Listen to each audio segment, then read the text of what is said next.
ejendomsmæleren i Gentofte, det er Jack Hay. Hvad siger du? Ved du hvad, det er ikke så godt lige nu, jeg har en fremvisning. Nej, det er nogle flygtninger. Ja, jeg ringer. Hej. Ja, værsgo at komme nærmere.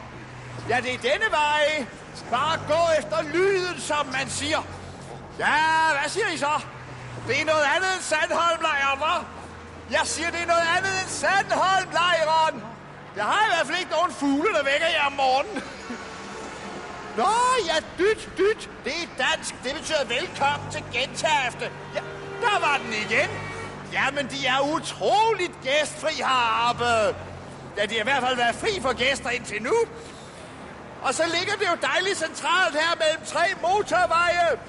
Og meget tæt på offentlige transportmidler. Ja, prøv at høre. Ja, det var så linje B ud til Harry Tarstrup og resten af familien i Ishøj, ikke sandt? Ja, men har skal I nok komme til at følge jer hjemme. Kommunen lægger jo vægt på, at sådan en gang integration ikke går for hurtigt.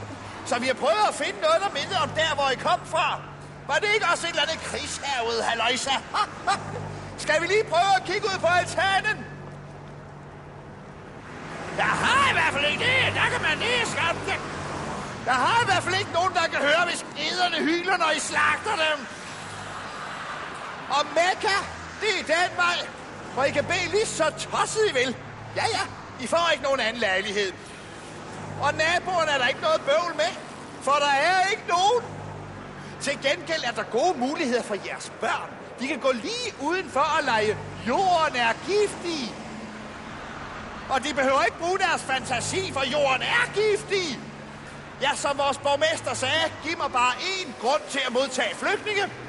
Og det bliver så denne her. Ellers noget, jeg vil spørge om. Flytiderne til Kabul, måske? Jamen, de her motorveje kan jo være i lufthavnen på 8,5 timer. Det var vist også det, der ligesom var ideen med det. Ellers nogle indvendinger? Jamen, så er det jeres, med mindre I hører andet. Men hvordan skulle I kunne det? Tillykke med lejligheden.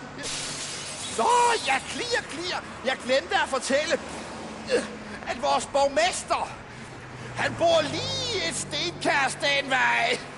Velkommen til Gentofte.